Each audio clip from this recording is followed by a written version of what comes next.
Bismillahirrahmanirrahim. Assalamualaikum warahmatullahi wabarakatuh. Waalaikumsalam warahmatullahi wabarakatuh. Alhamdulillah.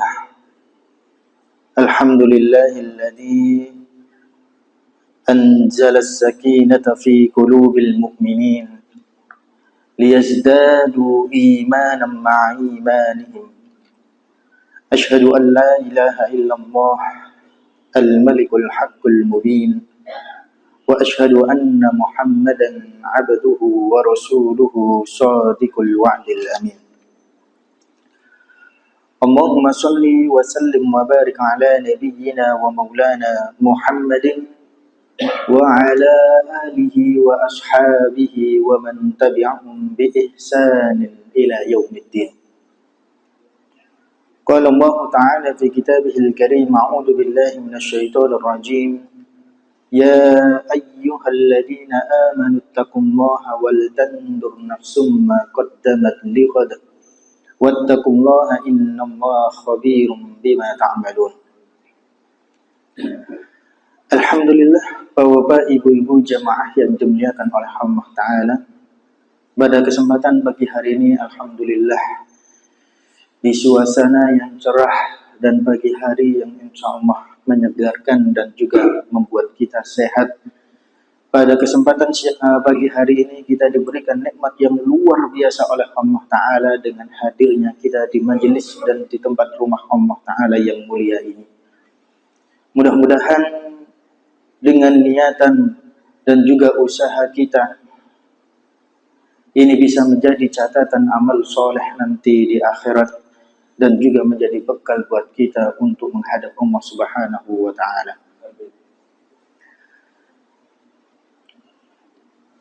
Salawat serta salam senantiasa kita curahkan kepada Nabi Muhammad sallallahu alaihi wasallam selaku menjadi panutan dan juga suri tauladan buat kita semua.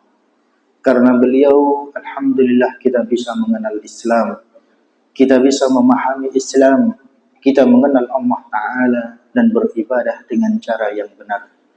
Mudah-mudahan karena pertolongan beliau dan kita harapkan syafaat dari beliau, kita bisa selamat dari siksa Allah Subhanahu wa Ta'ala. Alhamdulillah, Bapak, Ibu-ibu jamaah yang dimuliakan oleh Allah Ta'ala, pada kesempatan pagi hari ini insya Allah kita akan bahas satu hadis saja yang disampaikan oleh Rasulullah Sallallahu Alaihi Wasallam tentang tiga perkara yang bisa membuat kita merasakan manisnya iman. Berbicara masalah manis, halawatul imani, manisnya iman, halawah, manis itu biasa digunakan untuk hal-hal yang enak dan suatu yang sangat nikmat. Ketika kita merasakan sesuatu, oh ini enak, ini makanan ini enak, itu biasanya cenderung satu hal yang manis. Dan manis itu biasanya sering dan sangat kita sukai, kecuali yang punya penyakit gula, diabetes. Tapi pada dasarnya kita dulu, waktu masa-masa prima, ketika melihat, oh ini manis, ini mantep ini, apalagi di usia yang masih muda, kurang manis, tambahi lagi, minta tambahan gula, manis, menandakan puncak dan juga enaknya hal itu. Lalu bagaimana ketika kita berbicara masalah iman? Bukan masalah makanan, namun keimanan. Dengan keimanan ini, insya Allah masing-masing kita memiliki iman. Al-imanu yazidu wa yanqus. Iman kadang bertambah dan juga kadang menurun. Namun pertanyaannya, mana yang lebih banyak? Apakah di saat iman kita naik, bertambah, atau lebih banyak turunnya? Inilah yang harus kita perhatikan. Ketika iman kita itu bertambah, semakin meningkat, maka ini akan lebih memudahkan kita untuk merasakan betapa nikmat dan manisnya iman. ketika sudah terasa manisnya untuk melaksanakan ibadah itu enaknya luar biasa. Khusyuk, nyaman, tanpa ada bebanan. Enteng melakukan ibadah itu. Enak. Sehingga bisa menikmati setiap gerakan, setiap langkah-langkah dalam beribadah. Kalau kita merasakan manisnya dan bisa menikmati ibadah tersebut. Lalu bagaimanakah cara kita untuk meningkatkan dan merasakan manisnya iman? Dan manisnya iman ini sebagai tanda ghayah, puncaknya kenikmatan. Sehingga ketika kita merasakan puncaknya nikmat, maka puncaknya keimanan, disitulah kita akan mampu merasakan nikmatnya dalam beribadah. Maka di sini Nabi SAW menyampaikan 3 perkara. Salasun man kunna fihi wajada halawatul imani. Ada 3 perkara yang siapa di antara kalian ada satu saja misalnya, ini masih satu. Apalagi kalau 3-3-nya itu ada, Masya Allah. Man kunna fihi wajada halawatul imani. Yang bisa merasakan manisnya iman. Siapakah itu? Yang pertama, ayyakunallahu wa rasuluhu ahabba ilaihi mimma siwahuma. Bahwasannya Allah dan Rasulnya itu menjadi yang pertama kali dia cintai dari selainnya. Ini utama. Makanya kalau dalam urutan cinta atau menunaikan hak, yang paling pertama kali kita utamakan itu adalah harus Allah dan Rasulnya. Itu pertama. Untuk masalah dunia, untuk masalah orang lain, itu masalah nanti. Yang penting utamakan Allah dan Rasulnya. Kenapa Allah yang harus kita utamakan? Karena Allah lah yang memberi kita segala-galanya. Kurang apa coba? Banyak berbagai ayat yang menekankan, menegur hambanya. Fabi ayyi ala'i rabbikuma tukadziban. Saking banyaknya nikmat, mana lagi nikmat yang akan kalian dustakan? Banyak nikmat yang diberikan kepada kita. Mulai dari lingkungan yang diperlihatkan kepada kita itu tanda kekuasaan Allah Ta'ala. Begitu pula apa yang diberikan kepada kita. Belum harta, belum kekayaan, kedudukan, apapun yang kita miliki. Minimal anggota tubuh kita. Kurang apa? Bersyukurlah. Khalaqanal insana fi ahsani taqwim. Minimal anggota tubuh. Allah memberikan kita alhamdulillah lahir dalam kondisi normal. Ini nikmat loh. Kita disuruh memperhatikan, jangan nggak usah memperhatikan yang jauh-jauh dulu. Coba kita perhatikan apa yang kita miliki. Itu kalau kita perhatikan, ya Allah nikmatnya itu luar biasa. Allah memberikan anggota tubuh yang sempurna, ini sudah nikmat. Terutama wajah. Wajah itu bagi seseorang itu tampilan, casing depannya itu wajah. Dilihat ganteng, cantiknya seseorang itu dilihat dari wajahnya. Untuk masalah badan, oh nanti sih, sementing wajahnya dulu. Dilihat dari minimal di sawang tuh enak. Sehingga orang itu memperhatikan wajahnya. Makanya alhamdulillah dari wajah Allah menempatkan anggota-anggota tubuh itu pada tempatnya. Menciptakan buat kita 2 mata. Ini nikmat loh, 2 mata. Jangan disepelekan. Coba kalau Allah memberikan kita mata lebih. Matanya aja 3. Dikurangi 1 nang tengah lagi. Medeni. Malah justru nggak ganteng. Meskipun orangnya kulitnya mulus, cantik, tapi kalau matanya cuma 1, ya nggak sempurna. Nikmat. Bahkan hal-hal yang sepele diberikan oleh Allah itu semuanya Allah ciptakan. Itu ada manfaatnya. Minimal alis. Alis ini. Bukan masalah sepele. Alis Allah menciptakan alis. Kenapa manusia diberikan alis? Untuk apa? Apalagi zaman sekarang, mohon maaf, mungkin dari kalangan ibu-ibu perempuan kurang kerjaan. Alis sudah bagus-bagus dikerok, ganti tak gambar dewe.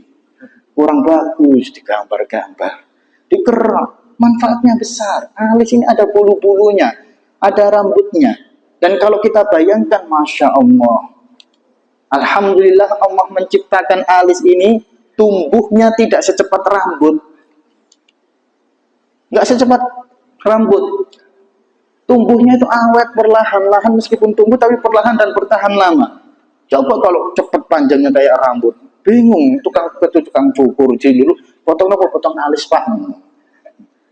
Sepele. Bahkan untuk mata kita, itu nikmat yang luar biasa. Dalam sekejap Allah menjadikan mata itu secara otomatis bisa menutup, bisa berkedip untuk membersihkan. Ketika mau kelilipan bisa berkedip. Ketika melihat sesuatu yang cantik, wah langsung mendelik. Melihat uang, wah langsung mendelik. Otomatis. Tapi ketika ada suatu madorot hendak mendekat, mata kita tuh langsung menutup. Coba kalau nggak bisa nutup, mendelik, kok kayak ikan, nggak bisa kedip. Ini nikmat luar biasa. Hidung kita, Allah ciptakan hidung, alhamdulillah, meskipun memang dari berbagai negara kadang-kadang beda-beda. Yang kencing hidungnya mancung, orang Jawa itu relatif pesek-pesek. Alhamdulillah, Allah masih memberikan hidung yang sempurna. Namun kadang-kadang orang zaman sekarang kurang. Dikasih nikmat, kasih hidung, wah, pengen lihat dia nih. Oh ternyata kayak lebih cantik, lebih ganteng, hidungnya mancung. Operasi, diubah lagi, dioperasi nih. Itu butuh biaya operasi dan tidak menyehatkan. Alhamdulillah kondisi normal hidung ada lubangnya 2. Loh, 2 ini sudah cukup, pas ditaruh di sini. Hidung 2 menghadapnya ke bawah lagi, coba dibalik menghadap ke atas. Menadai udan. Nadai. Mengganggu, tetap bagus. Lubangnya 2, ini pas. Coba lubangnya lebih, ventilasinya banyak, malah enak, bisa bernafasnya lega. Enggak. Tetap Allah ciptakan semuanya itu fi ahsani taqwim, sempurna. Maka syukuri. Telinga kita Allah ciptakan dengan ukuran yang pas. Ya segini. Enggak, kalau terlalu panjang juga enggak pas, jelek, terlalu kecil juga jelek. Apalagi kalau besar kayak gajah. Enggak cocok juga. Enggak cocok juga. Makanya Allah ingin menegaskan kepada kita ini loh, sebenarnya itu Allah sudah memberikan kita segala-galanya. Maka syukuri.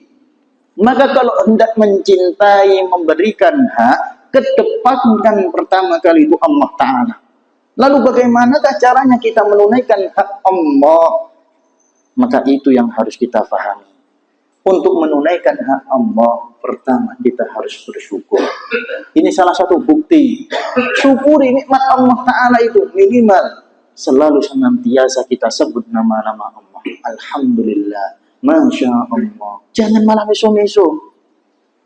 Allah berikan lisan kita, maka gunakan untuk hal-hal yang baik. Jangan gunakan untuk mencaci, maki, apalagi ngomong-ngomong kotor. Kita dianjurkan untuk menjaga lisan kita. Bahkan Nabi SAW mengatakan, Innal abada la yatakallamu bil kalimati ma yulki laha balan. Siapa sesungguhnya di antara seorang hamba yang berbicara dan dia tidak mempedulikan apa yang dia katakan. Dia ngomong, itu nggak ngerti artinya itu apa, yang keluar itu maksudnya bagaimana, pokoknya niru-niru. Dia nggak ngerti artinya apa. Pokoknya sekarang lagi ngetrennya itu ngomong gini. Dia tiru. Nggak tahu artinya. Ketika itu adalah ucapan yang jelek, ucapan yang buruk, maka ini bisa jadi akan menggelincirkan dia ke dalam neraka jahanam. Nggak disadar loh. Lisan itu apa? Anggota tubuh yang paling ringan, tanpa modal banyak, namun untuk masalah dosa nomor 1 itu lisan. Bondo abab, ibaratnya bondo abab, ngomongnya gampang, asal nyeplos, ini bahaya. Makanya dalam beberapa hadis pesan Nabi itu banyak untuk menjaga perkara masalah lisan. Hanya lisan itu apa? Nggak bertulang tapi menyakitkan. Al fitnatu asyaddu minal qatl, sampai muncul seperti itu. Hasil dari lisan kalau sudah ngomong, nggak dijaga lisannya, itu bisa menghancurkan dan menyakiti perasaan orang lain. Lisan. Makanya kita diingatkan, perhatikan. Semua yang diberikan oleh Allah Ta'ala, maka buktikan. Kita hamba yang mendapatkan itu semua, bersyukurlah. Insya Allah enak. Kita salah satu usahanya itu menunaikan hak Allah Ta'ala, bersyukur.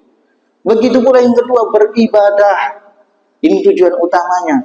Kita sudah dikasih oleh Allah Ta'ala kaki, tangan, terutama kaki. Gunakan kaki itu untuk pergi menuju rumah Allah Ta'ala, menuju kepada jalan yang baik, tempat-tempat yang baik. Jangan malah justru menuju ke tempat-tempat maksiat.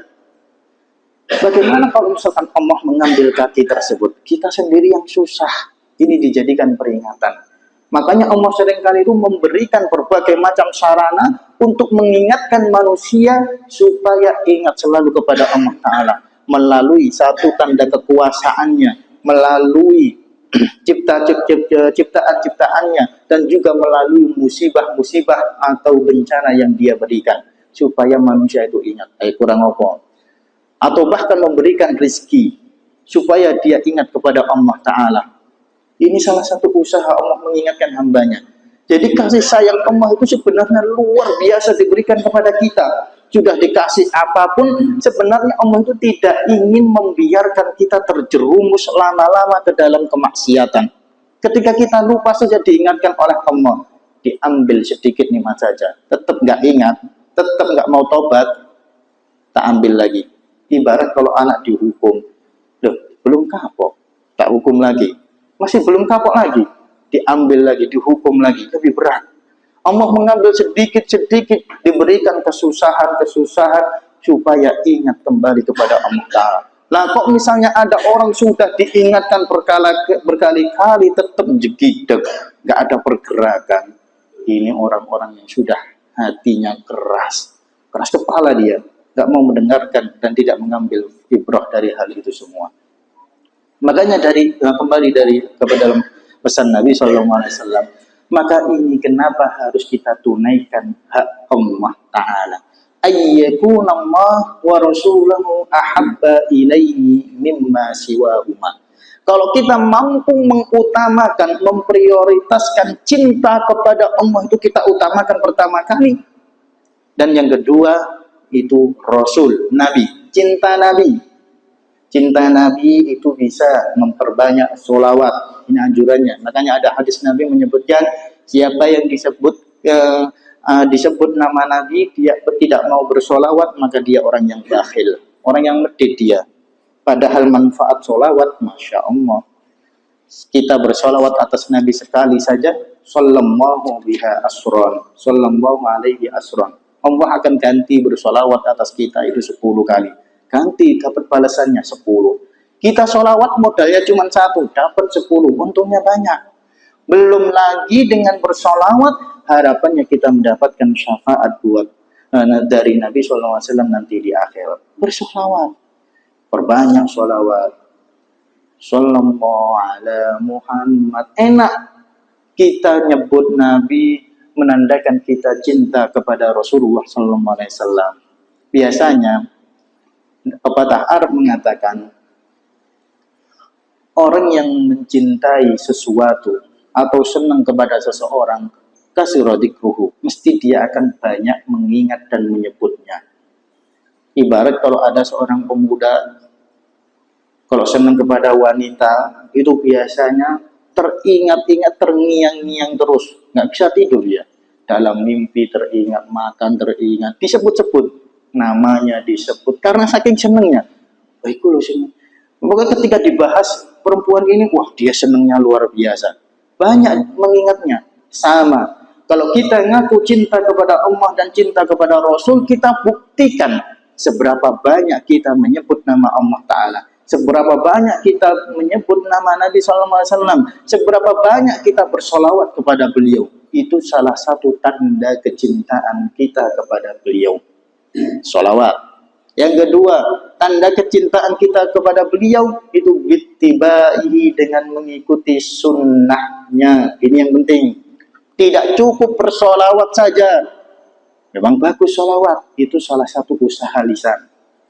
Namun buktikan yang penting itu dalam prakteknya. Orang kalau cinta kepada orang lain, mengidolakan orang lain, itu biasanya mengikuti setiap kegiatan, gerak-gerik, bahkan kepribadian orang tersebut. Misalnya, saya mengidolakan seorang artis, pemain sepak bola lah misalnya. biasanya. Pemain sepak bola itu biasanya akan diperhatikan. Oh, pemain ini itu biasanya potong rambutnya gimana, tubuhnya, postur tubuhnya itu semuanya itu ditiru. Biasanya senang apa? Oh, senang makan ini, minum, ditiru. Atau bahkan jalannya gimana, ditiru. Mainnya gimana, ditiru. Semua perbuatannya itu ditiru. Bajunya, kalau perlu bajunya aku senang karena pemain ini biasanya pakai baju ini, masuk ke klub ini, ditiru pakai baju ini, MU atau bahkan dan lain sebagainya, diikuti. Ini biasanya kalau orang kadung seneng, baju-bajunya dia ikuti, bahkan warna-warnanya itu dia ikuti. Seneng warna ini, kayak artis ini, bagus, mau artis Korea dan sebagainya, diikuti. Makanya sama, kalau kita mengaku cinta kepada Rasulullah SAW, tidak cukup mengucapkan Sallallahu Alaihi Wasallam, tapi buktikan selama ini sudah berapa banyak kita beristiqomah dalam mengikuti sunnah beliau. Manidda'a, barang siapa yang mengaku, ulama mengatakan manidda'a, barang siapa yang mengaku cinta kepada Nabi walam yattabi sunnatahu, namun dia tidak mau mengikuti sunnah beliau, berarti cintanya adalah cinta yang dusta.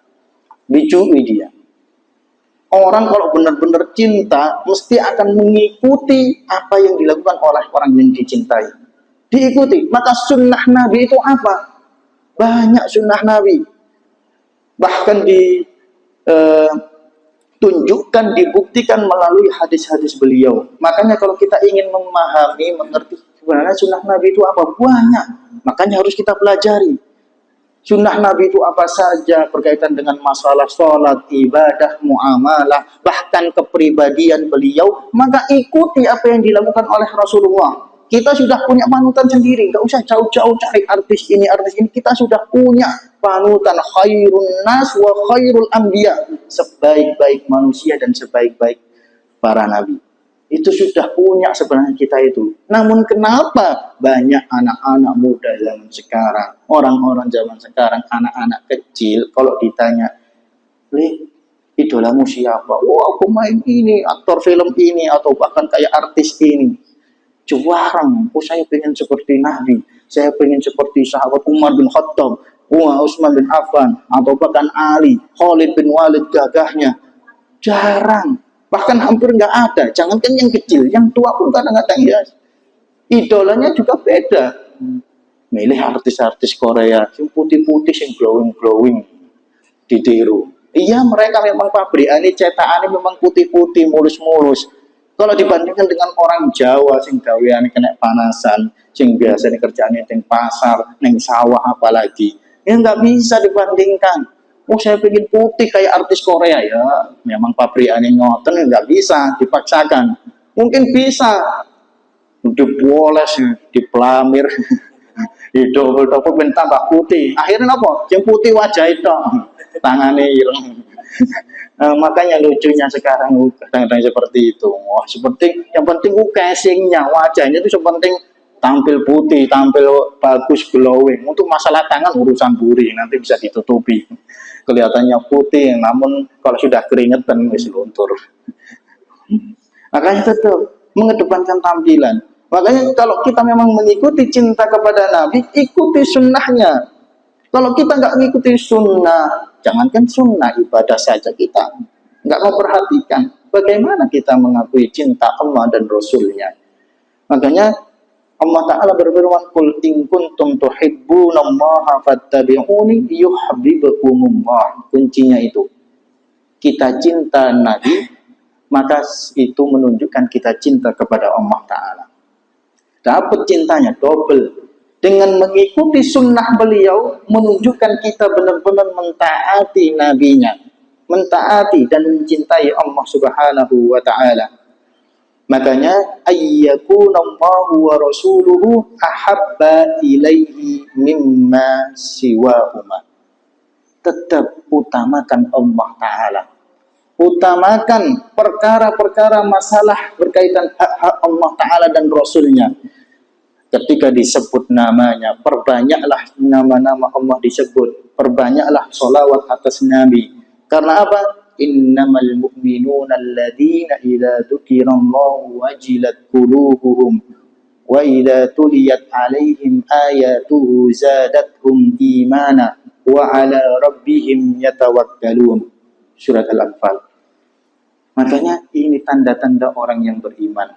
Orang beriman itu yang sebenarnya idza dzukirallah, ketika disebutkan nama Allah itu wajilat qulubuhum, bergetar. Bergetar. Ibarat kalau bergetar sampai apa ya? Rasanya seperti merinding. Wah, Masya Allah. Disebutkan nama Allah. Makanya kalau selama ini kita belum pernah merasakan hal ini, berarti tanda-tanda ini. Kita kurang sempurna imannya. Kalau kita pernah merasakan, alhamdulillah, beruntunglah. Ketika disebutkan nama Allah bisa membuat kita bergetar.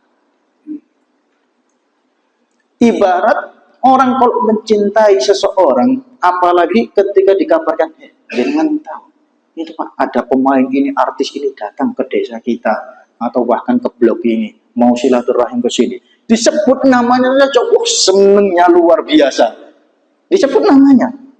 Sama, kalau kita mencintai Allah dan Rasulnya, ketika disebutkan nama Allah, itu langsung membuat kita bergetar. Ya Allah. Membuat kita merasa takut. Idza tuliyat alaihim ayatuhu zadatuhum iman. Nama Allah saja disebut sudah membuat hati kita bergetar. Semakin ingat, semakin takut, semakin dekat kepada Allah Ta'ala. Maka luar biasa. Kalau ini bisa tertancap pada diri kita, insya Allah kita akan dijaga dari hal-hal yang maksiat. Dijaga. Aman. Karena apa? Mau melakukan maksiat, ingat kepada Allah. Ya Allah. Nggak jadi. Mau melakukan hal-hal yang haram, ingat kepada Allah Ta'ala.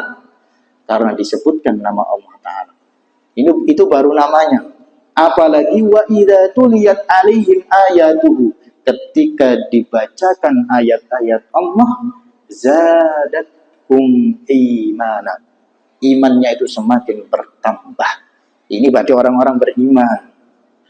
Makanya Nabi menyebutkan dalam hadis yang lain, mengatakan manisdada ilman walam yazdad huda lam yazdad minallahi illa bu'da. Barang siapa ada di antara kalian, semakin dia belajar, banyak ilmu yang dia dapatkan, namun ilmunya tidak membuat dia semakin dekat kepada Allah, malah justru dia semakin jauh dari Allah Ta'ala. Kelihatannya dia belajar, kelihatannya dia menuntut ilmu, kelihatannya dia punya ilmu yang banyak, mondok, lulus pesantren, bahkan belajar, ilmunya itu banyak, detailnya juga banyak. Namun ternyata ilmu itu tidak bermanfaat buat dirinya, lam yazdad minallahi illa bu'dah. Maka yang terjadi, ilmu itu tidak akan membuat dirinya dekat, malah semakin jauh dari Allah Ta'ala. Na'udzubillahi min syarri dzalik. Makanya kita dianjurkan untuk senantiasa berdoa, ya Allah, Allahumma inna nas'aluka ilman nafi'a. Ya Allah, mudah-mudahan setiap ilmu yang saya dapatkan, yang saya pelajari ini bisa menjadi ilmu yang bermanfaat.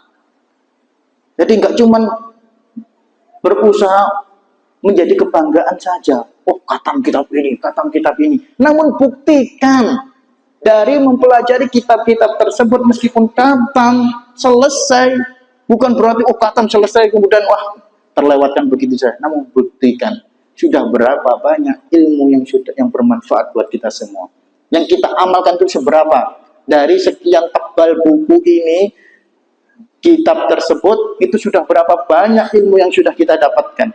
Atau jangan-jangan selama ini kita ngaji selama bertahun-tahun sampai sekarang ini, diibaratkan ilmu kita tuh bekalnya, pemahaman kita itu sudah banyak, gudangnya hampir penuh.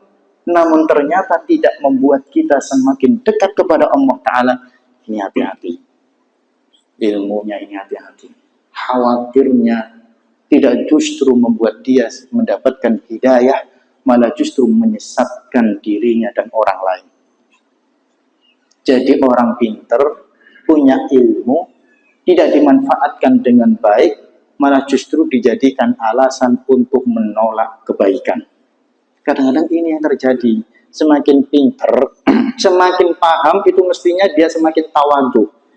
Ibarat pepatah mengatakan padi semakin berisi semakin merunduk, semakin tawadhu. Lah ini enggak, semakin pinter malah semakin wangel kandhanane. Semakin bantah malah justru dalil jisan. Diajak ngono bahkan qala Nabi sallallahu alaihi wasallam. Sekalah dalil yang angel.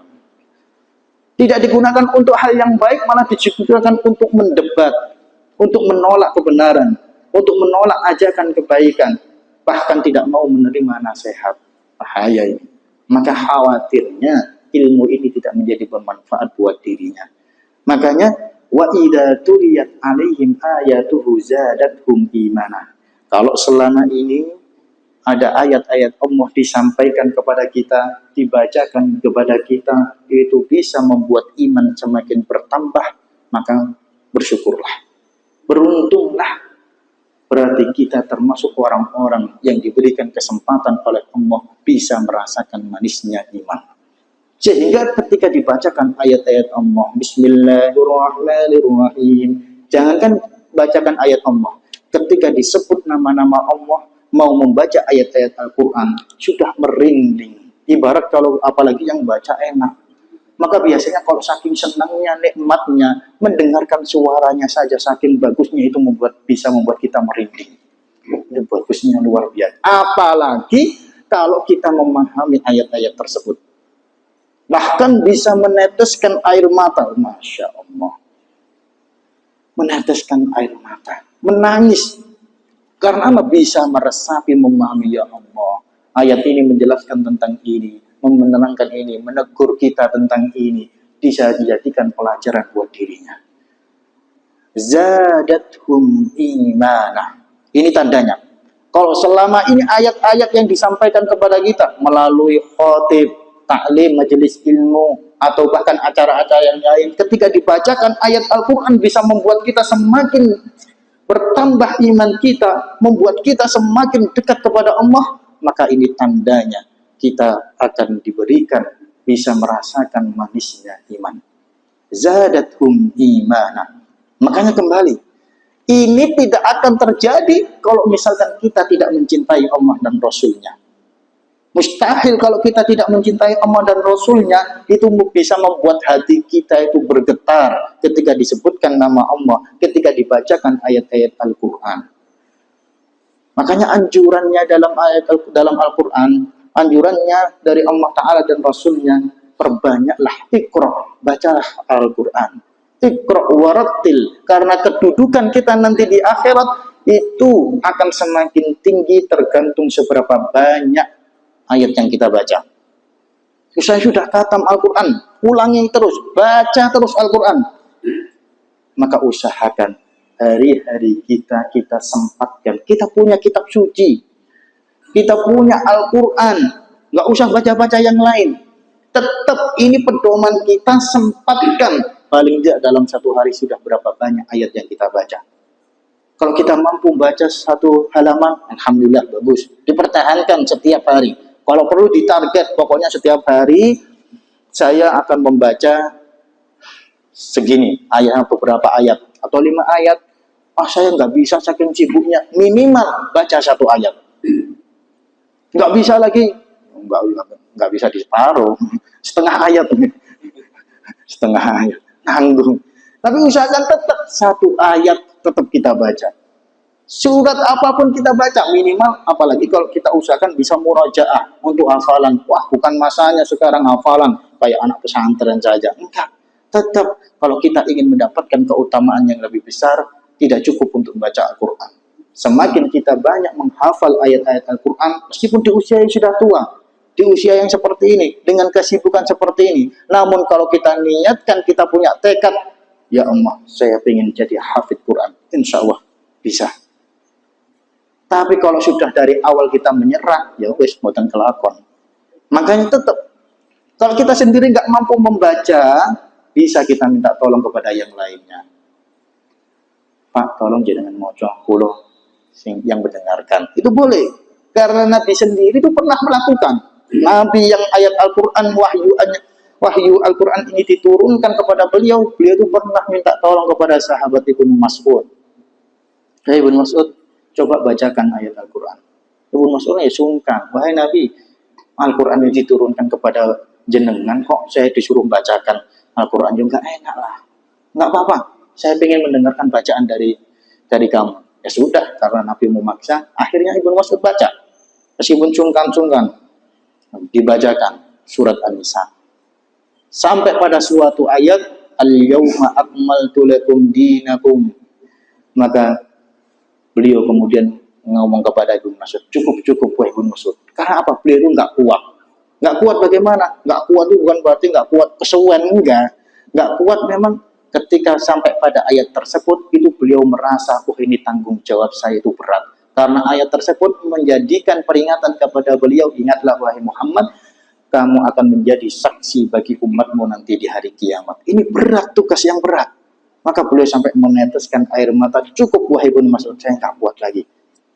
Maka di sini kita paham, meskipun kita nggak bisa membaca Al-Quran, tetap tidak mematahkan buat kita paling tidak dengarkan Al-Quran. Sekarang bacaan Al-Quran, korek-korek banyak, murotal itu banyak. Sesuai mau pengen yang pakai lagu ini, korek ini, yang penting kita senangi, tetap. Kalau kita nggak bisa baca, dengarkan. Kurang susahnya apa sih dengarkan? Untuk mendengarkan hal yang lain, wah itu hal yang umum. Dengarkan tangducan, campur sari, itu hal yang biasa, tanpa disuruh kelakon sendiri. Tapi tetap ini, yang kebaikan itu harus dibiasakan, kita paksakan. Dengarkan ayat Al-Quran. Nah kita enggak Kadang-kadang kalau pas lagi asik, gampangnya kalau pas lagi megang HP, ketika muncul hal yang baik, cepet-cepet di-scroll. Apalagi sudah tampilan ada kopiahan, ada membuka mushaf Al-Quran, majelis ilmu, wah cepet-cepet muncul sebuah ayat, wah gak asik ini. Dicari apa sih? Joget-joget, mendengarkan nyanyian-nyanyian yang lain sebagainya. Maka ini harus kita biasakan. Makanya ayyakuna Allahu wa rasuluhu ahabba ilaihi mimma siwahuma. Utamakan Allah dan Rasulnya, kita cintai. Yang kedua, wa ayyuhibbal mar'a la yuhibbuhu illa lillah. Bahwasanya dia mencintai seseorang dikarenakan Allah Ta'ala. Ini penting. Apalagi ini bisa berlaku secara umum. Khususnya secara halal. Bukan antara lawan laki-laki atau hubungan cinta-cinta anak muda, enggak. Tapi kita menyukai orang lain karena kebaikan, karena kesolehannya, tapi kita niatkan lillahi ta'ala. Ini bisa berlaku untuk keluarga. Suami, bapak-bapak menyukai istrinya, ini harus. Kalau ini harus senang, jangan malah menyukai istri tetangga. Senang kepada istrinya, tapi dia niatkan lillahi ta'ala. Ini bagus. Suka kepada anaknya, sayang kepada anaknya, dia niatkan lillahi ta'ala. Pokoknya semuanya kasih sayang, kecintaan dia niatkan kepada karena Allah Ta'ala. Ayyuhibbal mar'a la yuhibbuhu illa lillah. Dia mencintai si fulan, mencintai guru ini, orang ini, saya senang dengan bapak ini. Meskipun sama-sama lelaki loh, ini bukan cinta sesama jenis, bukan cinta-cinta hawa nafsu, tapi memang senang. Saya senang melihat orang ini, saya senang dekat dengan orang ini karena memang orangnya baik, orang itu rajin. Kalau beribadah ke masjid itu nomor 1, punya rajin dia, senang dengan bapak ini, dengan ibu ini, senang. Bersih-bersih masjid, tanpa disuruh itu bersih-bersih. Bahkan habis sholat dia kemudian baca Quran. Pokoknya saya senang melihatnya, perilakunya dia sopan, kemudian ucapannya juga bagus, baik, bergaulnya juga enak. Saya senang. Ketika kita niatkan lillahi ta'ala, maka ini akan bisa meningkatkan iman kita. Ayyuhibbal mar'a la yuhibbuhu illa lillah. Apalagi nanti di akhirat, Nabi mengatakan al-mar'u ma'aman ahabba. Keuntungannya di akhirat, Allah akan kumpulkan orang-orang yang saling mencintai ini karena Allah di akhirat, di dalam surga. Bisa menjadi syafaat ini. Jadi syafaat itu tidak cuma datang dari Rasulullah. nanti akan diberikan kepada ini salah satunya, orang-orang yang dia cintai, atau teman, terutama teman dekat yang bisa memotivasi, menyelamatkan dia, menjaga dia dari kemaksiatan, saling tolong menolong. Ini bisa jadi syafaat nanti di akhirat. Makanya penting menjaga hubungan baik dengan orang lain, tapi dia niatkan lillahi ta'ala. Di satu sisi kita dianjurkan, cintailah, bergaullah dengan orang-orang yang baik, dengan orang-orang yang soleh. Di hadis lain, Nabi mengatakan, kun aliman, jadilah orang alim. Pertama, anjurannya, kalau kamu mampu, itu usahakan yang terbaik, itu kalau bisa jadi yang terbaik. Aliman, orang yang berilmu, orang yang faham, jadi orang yang alim, kalau mampu. Kalau nggak mampu, turun sedikitlah, kun aliman. Au muta'alliman, kalau nggak bisa jadi orang yang alim, kedurun, aku nggak mampu aku. Maka setidaknya jadilah orang yang menuntut ilmu. Jadi orang yang belajar. Oh, padahal orang anak sekolah ya. Enggak. Menuntut ilmu melalui majelis taklim ini. Ini salah satu usaha kita. Menjadi orang yang berilmu. Menuntut ilmu. Kalau kita tidak mampu, tidak menguasai, atau tidak ahli menjadi orang yang berilmu, maka setidaknya jangan patah semangat untuk belajar. Terus menuntut ilmu. Selagi ada kesempatan, wah tak ikutlah. Mumpung saya masih longgar, apalagi ini hari Minggu, insya Allah longgar ini, duduk sebentar, nggak lama, sebentar, paling nggak berapa jam, insya Allah nggak lama. Tapi kalau kita nikmati, ya Allah luar biasa, maka lama tidaknya itu nggak akan terasa. Makanya kalau kita menikmati sesuatu, itu lama itu nggak terasa. Kalau kita menikmati, kalau ngaji itu bisa kita nikmati dengan enak, duduk lama itu nggak akan terasa. Karena apa? Menyenangkan, nyaman. Tapi kalau memang nggak cocok, sudah nggak enak, wis sebentar saja, wah, wis keker diongke-ongke, wis kaki, wis keringgingan, semua itu wis kudu dan melayu. Tapi kalau kita bisa nikmati, ya Allah luar biasa. Dengan duduknya kita itu bisa nyaman, ya Allah, mendengarkan nasihat, memberikan pencerahan kepada kita, dapat ilmu yang bermanfaat, dapat pahala dari Allah Ta'ala. It's double-double. Bisa kita nikmati, lamanya itu nggak akan terasa. Ibarat kalau kita sudah duduk, mungkin Bapak kalau sudah ngopi duduk ditemani sama rondo, wis rondo ayung. Ngopi suwe itu mboten kroso, ngobrol-ngobrol, wah, lali sampai lupa sama yang di rumah. Lama sampai ditelepon, Pak mboten langsung. Agak sedih ya nopo sedino. Nggak pulang-pulang, nggak terasa saking enaknya. Apalagi kalau anak-anak muda, atau bahkan kalau kita sudah megang HP, kadang-kadang nggak terasa lagi asik main HP. Sak jam, apalagi kalau sudah mabar, sudah main bareng, main game bareng, itu waktu itu nggak akan terasa karena menikmati. Maka beginilah kita dianjurkan.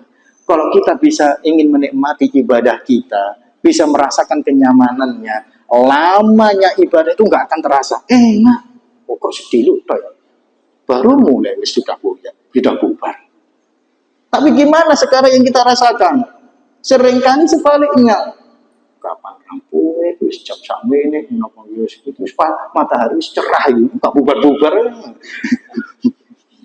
Ini godaan setan itu membuat kita merasa menolak kebaikan-kebaikan. Makanya harus kita usahakan. Ayyuhibbal mar'a. Kita cintai. Kita paksakan. Kalau kita nggak mampu jadi orang yang berilmu, jadilah pelajar yang setia. Tetap sabar. Belajar itu nggak gampang loh. Berusaha untuk belajar tetap fokus itu nggak gampang. Setan itu berusaha membisikkan kita. Duduknya kita akan berusaha untuk dialihkan, dipikirkan yang lain. Kelihatan karena orang yang mendengarkan itu beda-beda. Ada orang yang melihat ke depan itu memang benar-benar perhatikan. Satu, benar-benar perhatikan. Yang kedua, ada yang melihat ke depan tapi pikirannya itu melayang. Kelihatannya melihat ke depan, tapi yang dipikir itu yang lainnya. Ada yang seperti itu. Ada yang melihat ke depan, tapi pokoknya yang penting lihat ke depan. Tapi yang dibicarakan apa? Nggak tahu. Waktu selesai kajian, Pak, yang dibahas apa? Malah. Makanya setidaknya ambil ibrah, atau setidaknya itu diambil pelajaran. Setiap majelis ilmu, setiap kajian yang kita ikuti, minimal harus kita perhatikan, kita ingat. Selesai pulang, kita ingat dengan baik, tadi yang ngajinya itu ngaji apa. Jangan sampai ngajinya itu apa? Oh, pokoknya melu lompoh. Setidaknya harus kita perhatikan apa yang kita pelajari tadi. Apa yang harus kita ingat-ingat tadi, pesannya itu apa. Makanya di sini sama, harus bersabar menjadi penuntut ilmu. Kalau nggak bisa menuntut ilmu, minimal jadilah pendengar yang setia. Mustami'an, jadi pendengar setia. Yang terakhir, jadilah orang-orang yang mencintai mereka. Saya nggak bisa jadi orang yang berilmu keduren. Mau belajar, saya nggak bisa, repot, sibuk, banyak kerjaan, nggak bisa belajar. Mendengarkan juga nggak bisa, sibuk bener, nggak bisa mendengarkan. Saya kajian-kajian atau belajar nggak bisa mendengarkan, nggak sempet. Maka setidaknya jadilah orang-orang yang mencintai mereka, dukung. Jangan jadi orang alim nggak bisa, mau hadir saja juga nggak bisa, mendengarkan nggak mau, malah justru jadi orang yang mengganggu. Jangan. Minimal cintailah mereka, bergaullah mereka dengan baik, dukung. Jangan malah bubarkan, mau kok masjid ini mengganggu. Tetap dukung, itu kebaikan. Kalau misalkan kita nggak mampu ikut andil, setidaknya dukung. Jangan malah diganggu. Ini salah satunya. Harapannya apa? Nanti di akhirat ketika kita mencintai mereka, setidaknya kita tidak bisa menjadi baik, cintailah mereka, bergaullah. Harapannya itu bisa menyelamatkan nanti kita di akhirat. Ini niatan cinta karena Allah Ta'ala.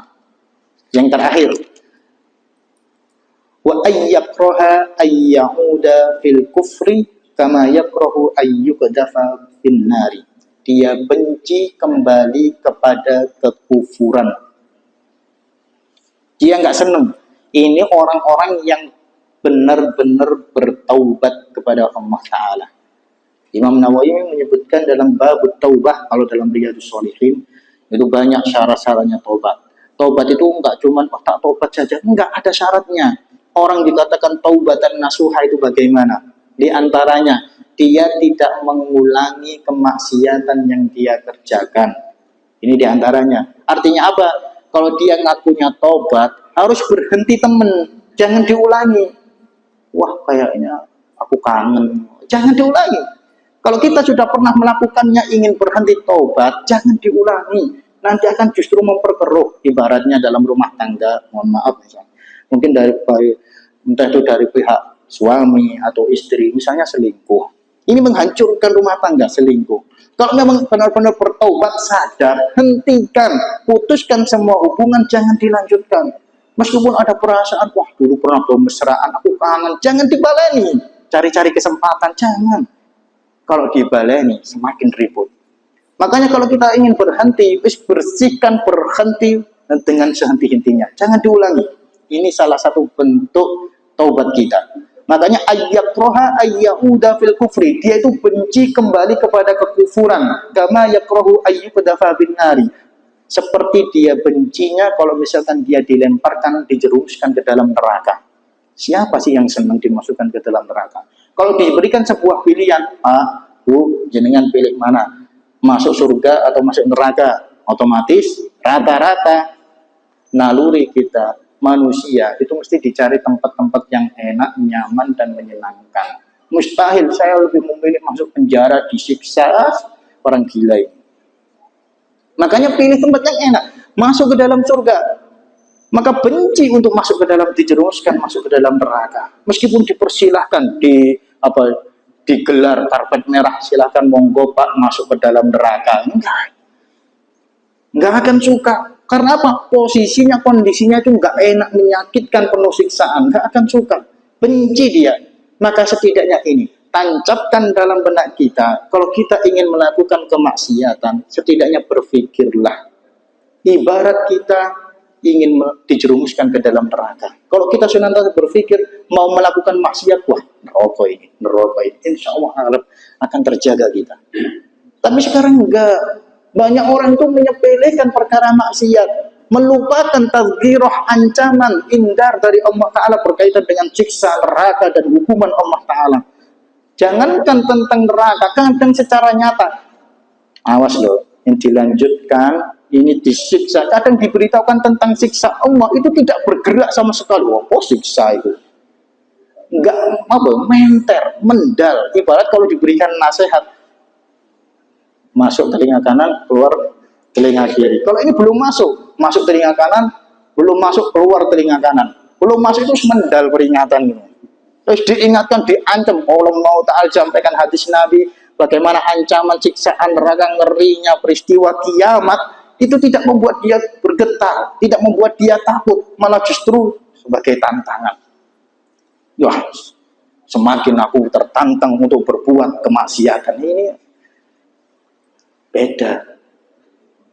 Maka ini harus kita ingatkan bahwa ayyakroha ayyahuda fil kufri kama yakrohu ayyugdafa fin nari. Dia benci kembali kepada kekufuran karena dia merasakan bagaimana bencinya dia, bisa merasakan dia bencinya dia dijerumuskan, dilemparkan kepada ke dalam api neraka. Ayyugdafa fin nar. Makanya setidaknya jemaah yang dimuliakan oleh Allah, inilah 3 pesan Nabi. Kalau kita bisa menancapkan dalam diri kita, insya Allah manisnya iman ini akan terasa buat kita. Yang pertama, kita simpulkan ayyakunallahu wa rasuluhu ahba ilaihi mimma siwahuma. Cintailah Allah dan Rasulnya. Pertama, utamakan cinta Allah dan Rasulnya. Untuk cinta manusia nanti haknya, urutannya, utamakan orang tua. Orang tua itu yang pertama. Kalau hubungan antara manusia, selain Nabi, utamakan orang tua. Kemudian yang kedua, kalau kita ingin bisa merasakan manisnya iman, bisa menikmati ibadah, itu diantaranya selain cinta Allah dan Rasulnya, ayyuhibbal mar'a la yuhibbuhu illa lillah. Kita mencintai orang lain usahakan karena Allah Ta'ala. Manfaatnya besar ini. Karena Allah, lillahi, karena Allah. Yang ketiga, bencilah untuk kembali kepada kekufuran. Kalau memang ada niatan untuk berhenti, hentikan dengan sepenuhnya. Jangan dibalen-baleni, meskipun itu berat loh. Apalagi bagi para pecandu, itu berat. Tapi tetap kalau kita punya tekad untuk berhenti, insya Allah akan diberikan kemudahan. Berhenti dari kemaksiatan. Meskipun kadang-kadang sekali, 2 kali baleni, tetap usahakan dikurangi lebih banyak. Supaya nanti bisa hilang sepenuhnya. Maka tancapkan dalam diri kita ayyakroha ayyauda fil kufri kama yakrohu ayyudafa finnar. Karena dia bisa merasakan bagaimana nantinya akan dijerumuskan di dalam neraka jahanam. Na'udzubillahi min syarri dzalik. Maka insya Allah dengan ketika hal ini, ketika kita praktekkan, kita tanamkan dalam diri kita untuk ibadah, iman itu bisa kita terasa manis. Ketika sudah terasa manis iman ini menandakan kita mencapai puncak keimanan. Mau ibadah enteng, berangkat sholat juga enteng. Belum sholat saja, belum adzan kadang-kadang sudah siap-siap tak budal lah, enteng. Sehingga terasa ringan, enak. Ibadah juga khusyuk, nyaman, habis sholat kemudian berzikir, membaca Al-Quran, bisa dijalani tanpa paksaan, bisa dinikmati. Bahkan kalau perlu berlama-lama, aku senang di masjid saja, nggak pulang-pulang ke rumah misalnya. Karena memang apa? Nah, sudah terlanjur nyaman di masjid. Saya ingin memanfaatkan kesempatan ini, kapan lagi nih, mumpung hari libur. Saya ingin berlama-lama bermunajat kepada Allah Ta'ala, meminta kepada Allah, berzikir kepada Allah Ta'ala. Kalau sudah bisa menikmati, merasakan manisnya iman. Sehingga merasa kurang, oh cuman sampai jam segini, kurang, lanjut. Kurang, nanti nggak apa-apa, itu nanti masih longgar, misalnya nggak ada kerjaan. Masih duduk di masjid, berzikir, membaca Al-Quran. Enak, dikasih sedikit, ada kesempatan sedikit, bisa menikmati, kurang lagi, kurang lagi. Makanya mudah-mudahan Bapak Ibu jamaah yang dimuliakan oleh Allah Ta'ala, dengan apa yang kita pelajari ini dari pesan Nabi SAW, mudah-mudahan ini menjadi motivasi kita bersama untuk bisa meningkatkan iman kita dan bisa merasakan manisnya iman, sehingga kita bisa lebih mudah dalam menjalankan ibadah ini, dalam mendekatkan diri kepada Allah Subhanahu wa Ta'ala. Demikian yang bisa sampaikan pada pagi hari ini. Mudah-mudahan ini bisa menjadi ilmu yang bermanfaat buat kita semua. Kalaupun ada salah dan kata, mohon maaf yang sebesar-besarnya. Aku qouli hadza astaghfirullah li wa lakum. Subhanakallahumma bihamdika asyhadu an la ilaha illa anta astaghfiruka wa atubu ilaik. Wassalamualaikum warahmatullahi wabarakatuh. Waalaikumsalam.